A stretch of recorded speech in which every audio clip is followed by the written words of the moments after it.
Step onto your yoga mat, and we'll start with the Dogmatic one, the one that is taught kind of typically as the, the correct way of doing tadasana. And that would be with feet together. And I've heard a number of different ways dogmatically to do the feet. So let's just spread the toes and press them down. Okay, so this is going to be our foundation for today. Spread and press down. And with the feet together, you're going to scoop the tailbone. This is a common way of doing this posture. So scoop the tailbone until you feel your low back is flat. Then draw your abdomen in and up and pull the back ribs up so the whole spine becomes more flat. Now what's going to happen for most of us is we'll sway the hips forward quite a bit. You're going to try to keep the hips back as you tuck the tailbone, pull the belly in and ribs back. Now try to bring the head back in alignment with the tail. Roll the shoulders slightly out and then reach towards the ground so the shoulder blades pull to the ground. And what you want to think about is the back of the neck lifting up as high as you can go. So you have now flattened, or what in the Dogmatic approach they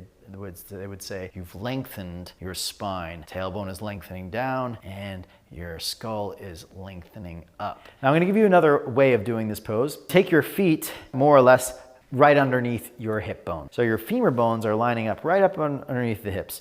And let's say for now, big toe facing straight forward. And I'm gonna give you some refinements. Now, typically, a lot of people, when they stand on their 2 feet, our patterns are revealed. So a lot of times our hips will be swayed forward. So what we're gonna do is take our inner thighs, the inner thigh is here. You're gonna move the inner thighs back until you feel your hips line up over your heels, and every action has a reaction. So if we move our inner thighs back, which solves the issue of moving our pelvis forward quite a bit, it does form a deep arch in the spine. Now, a deep arch is not bad, right? When you move your inner thighs back, and when I say inner thighs, it's a slight internal rotation of the thigh bones, like you're turning your thighs in toward each other. That's why you're moving your inner thighs back, to create a little internal rotation. Now, you should feel a little outer hip muscle engagement when you move your inner thighs back, and you should feel your low back a little arched and engaged. Now, let's go back to the toes. Since our thighs are now back, we're gonna try lifting all 10 toes up and then pressing just the big toe down. So we're going for foot position number 3. Then press your pinky toe down. If that doesn't work out, just fan your toes, press all 10 into the ground. That's option 1. Option 2 is to lift all toes up. Also good, will help you stay back. And then again, option 3 is the one I'm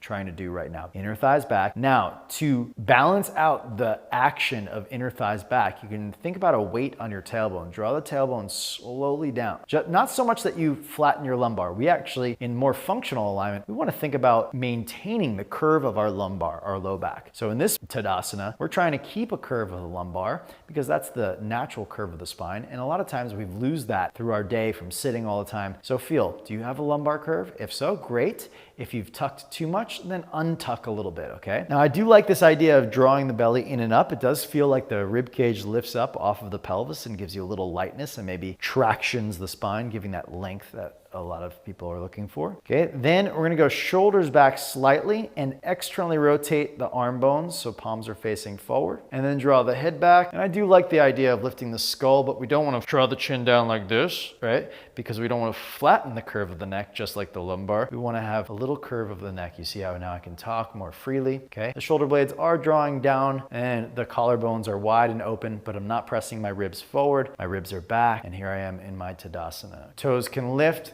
then big toe, pinky toe down. Inner thighs back, tailbone draws down like there's a weight on it. Lift the abdomen up, widen the kidney bend, so move the front ribs back slightly so there's a fullness in your upper back. Shoulders back a little bit and down, and a little rotation of the arms outward. Then lift up through the back of the skull. Here you are in your tadasana. So let's go feet apart. And with our feet apart, toes lifted, soften the knees just a little bit and move the inner thighs back till the pelvis lines up over the heels. And then press your big toe and pinky toes down. Now, when your pelvis goes back over the heels, that all automatically starts to activate the back muscles. In fact, if you put your hand on your low back here, moving your inner thighs back, you'll start to feel the muscles on either side of your spine engage. They'll harden, they'll bulge a little bit. Right, so that's already moving your thighs back is number 1 way to start building strength in your back. Because instead of relying, if you press the pelvis forward, now it's the hip flexors that are holding you up, and you feel your back muscles are quite soft. Okay, so that means you're not strengthening your back muscles when you're standing. So we want to move our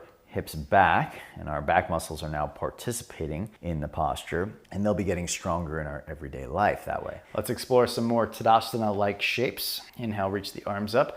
Urdhva Hastasana. And now in Urdhva Hastasana, what tends to happen for most people is they sway the hips forward and chest up like this. Move with your shoulders, bring your shoulders up to the ears, okay? I'm gonna step back. You can stay at the front of the mat, but shoulders up to the ears, elbows straight, arms a little in front of your face. So a little bit forward is helpful for shoulder tension.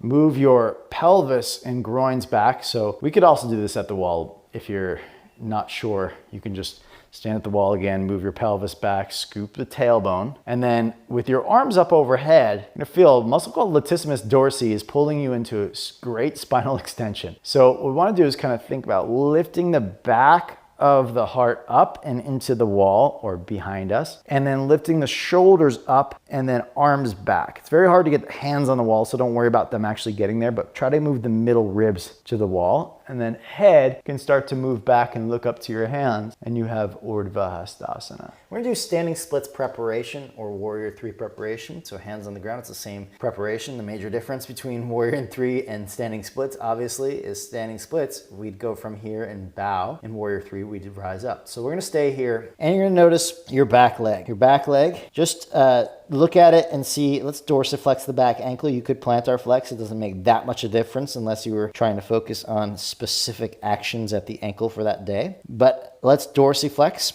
and then spiral the back thigh bone inward. And notice if your pelvis is level. How do you do that? Well, take your right hand, place your hand on your sacrum, which is the triangular shaped bone between the two sides of your pelvis. And you should be able to feel a bone at the back of your right ilium, the back of your right side of your pelvis sticking out, and a bone at the left as well. We want those to be level. A lot of times the left hip will be dropped or all the way open. So depending on your personality type and physical practice, if you're into being strong and stable and whatever, your hip will be open. If you're trying to like relax more, your hip will be closed. We want to open it up just a little bit so that the pelvis isn't collapsing on the right inner thigh, unless of course your intent was to be completely relaxed and you want to get the maximum tilt of your pelvis, rotation of the pelvis, then of course you would drop. But the risk there, just so you know it, is your right pubic symphysis, your right pubic bone often will collide with the right femur bone, potentially for some people creating hip impingement. So opening the hip a little bit, opening the pelvis a little bit, will activate your right outer hip muscles. And as a result of opening your pelvis a little bit, you not only get stronger in your right hip, but you will start to minimize potential hip impingement at the right inner groin.